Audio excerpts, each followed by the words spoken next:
Hello, I am Dr. Amita Tripathi from JRD University, Chitrakoot. In my previous lecture, I described nature and types of research problem. Today, I will discuss the topic sources of research problem और origin of a research problem. अनुसंधान समस्या की उत्पत्ति कैसे होती है? अनुसंधान समस्या की उत्पत्ति रिसर्च प्रॉब्लम का जो ओरिजिन है कैसे होता है? अनेक सोर्सेस हैं जिनसे रिसर्च प्रॉब्लम की ओरिजिन हो सकती है। समस्या अकस्मात अपने संपूर्ण रूप में उत्पन्न नहीं होती। समस्या का उद्भव और विकास ग्रेजुअली होता है, क्रमिक रूप से होता है। रिसर्च प्रॉब्लम की उत्पत्ति के प्रमुख स्रोत या सोर्सेस हम उनको 4 भागों में डिवाइड कर सकते हैं। Main first, curiosity from literature review. Second, gap in knowledge. Third, contradictory result. Fourth,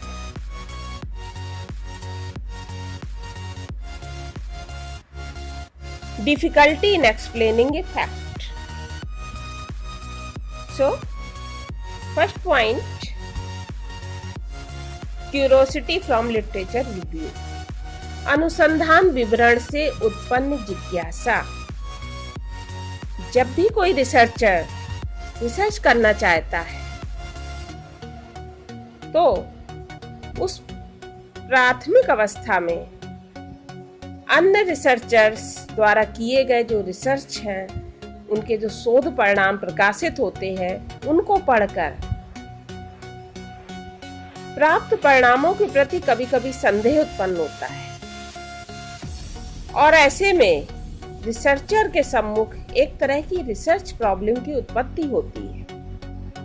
किए गए रिसर्च की प्रॉब्लम ही नए रिसर्चर की प्रॉब्लम बन जाती है। इस प्रकार अनुसंधान विवरण से उत्पन्न जिज्ञासा भी एक कारण हो सकता है, या हम कह सकते हैं जिसके द्वारा समस्या का चयन करने में मदद मिलती है।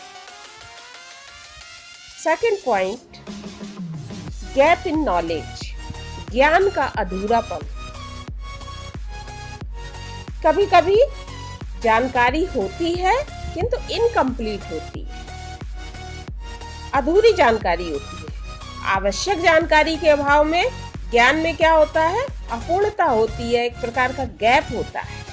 इस गैप के कारण भी समस्या की अभिव्यक्ति होती है। उदाहरण के लिए, फॉर एग्जाम्पल, यदि रिसर्चर को यह मालूम ना हो कि मादक पदार्थ ह्यूमन लर्निंग को किस प्रकार प्रभावित करते हैं, तो इस गैप इन नॉलेज के कारण, ज्ञान की अपूर्णता के कारण समस्या की उत्पत्ति होना स्वाभाविक है। जिन पक्षों के संबंध में साइंटिफिक नॉलेज का अभाव होता है, उन पक्षों से संबंधित प्रॉब्लम्स की उत्पत्ति का स्रोत गैप इन नॉलेज है या ज्ञान का अधूरापन।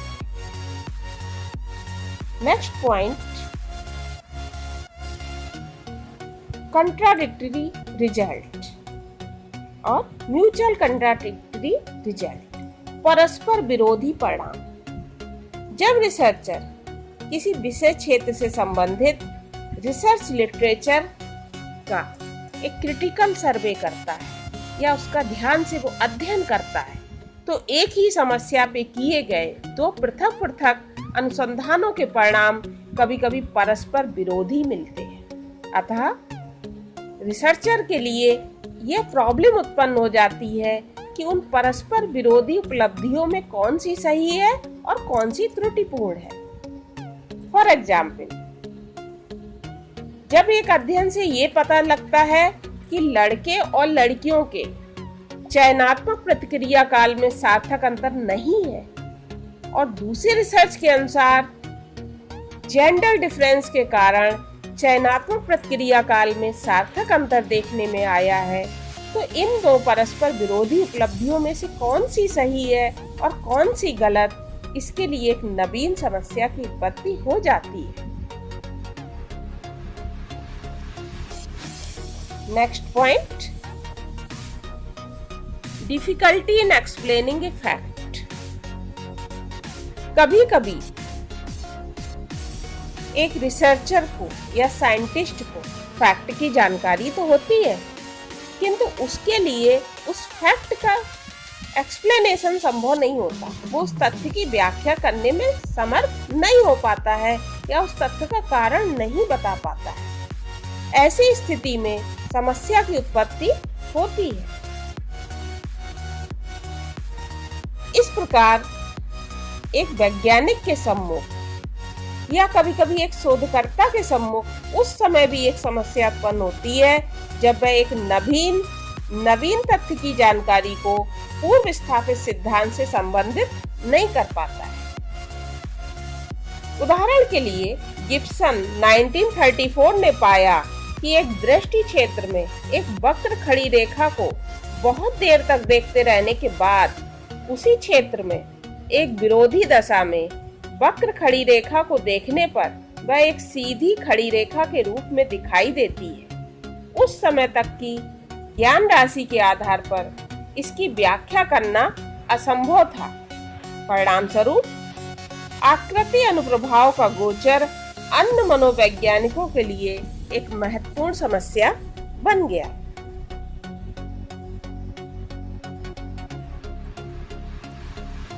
अनुसंधान की समस्याओं के ये 4 प्रमुख स्रोत हैं जिनके आधार पर रिसर्चर समस्या का चयन कर सकता है। स्पष्ट है कि किसी भी रिसर्च प्रॉब्लम की उत्पत्ति अनेक सोर्सेस पर डिपेंड करती है।